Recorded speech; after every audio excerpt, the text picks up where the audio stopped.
एक शांत रात थी जब मैं और मेरा मामा का लड़का सूरज एक कमरे में बैठे थे। कमरे की दीवारें हल्की नीली रोशनी में नहाई हुई थीं और बाहर की दुनिया की हलचल से दूर हम दोनों एक किताब संभोग से समाधि की ओर के पन्नों में खो गए थे। सूरज, जो हमेशा से ही जिज्ञासु और विचारशील रहा है, किताब के पहले अध्याय पर ध्यान केंद्रित कर रहा था। जैसे ही उसने पहले अध्याय का अध्ययन शुरू किया, मुझे लगा कि कमरे में कुछ अजीब होने लगा है। अचानक एक हल्की सी चमक आई और एक रहस्यमय पोर्टल हमारे सामने प्रकट हुआ। यह एक अद्भुत दृश्य था जो हमें ओशो की विचारधारा की दुनिया में ले जाने के लिए तैयार था। हम दोनों ने एक दूसरे को देखा और बिना किसी संकोच के उस पोर्टल में प्रवेश कर गए।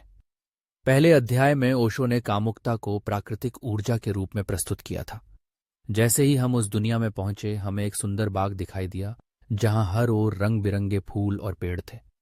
ओशो की आवाज हमारे कानों में गूंजने लगी। कामुकता केवल शारीरिक संबंध नहीं है, ये जीवन की ऊर्जा है।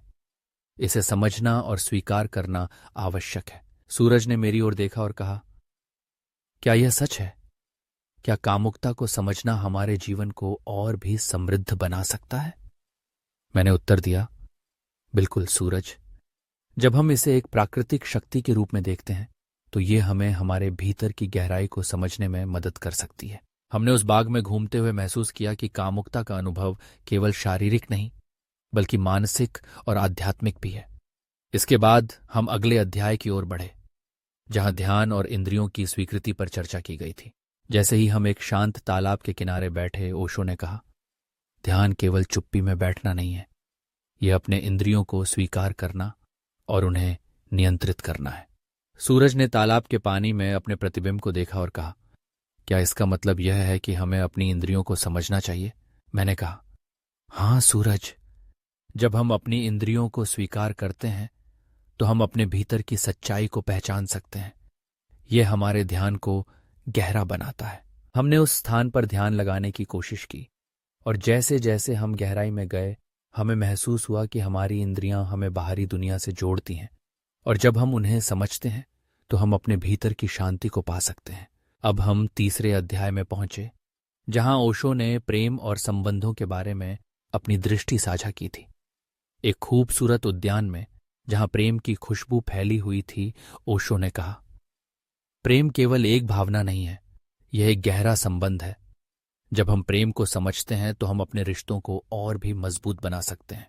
सूरज ने कहा, तो क्या यह सही है कि प्रेम में केवल लेना नहीं बल्कि देना भी महत्वपूर्ण है? मैंने कहा, बिल्कुल। प्रेम में समर्पण और समझ दोनों की आवश्यकता होती है। हमने इस विचार को अपने जीवन में उतारने का निर्णय लिया ताकि हम अपने रिश्तों को और भी गहरा बना सकें। फिर हम चौथे अध्याय की ओर बढ़े जहां ओशो ने मृत्यु और पुनर्जन्म की धारणा को प्रस्तुत किया था। एक पहाड़ी पर खड़े होकर हमें एक अद्भुत दृश्य दिखाई दिया।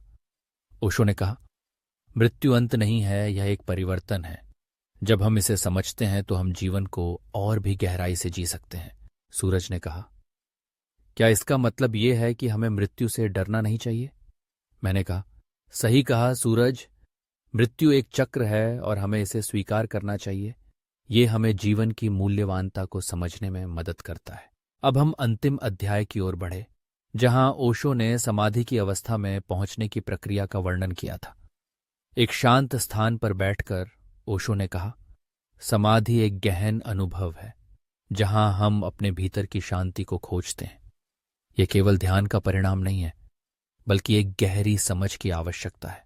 सूरज ने कहा, तो हमें इसे अपने जीवन का हिस्सा बनाना चाहिए? मैंने कहा, बिल्कुल। जब हम समाधि की ओर बढ़ते हैं तो हम अपने जीवन में संतुलन और शांति लाते हैं। जैसे ही हम उस अद्भुत यात्रा से लौटे, मैंने और सूरज ने ओशो के विचारों को अपने जीवन में उतारने का निर्णय लिया। सूरज ने एक सिस्टम बनाया जिसमें हम दोनों ओशो की शिक्षाओं को साझा कर सकते थे।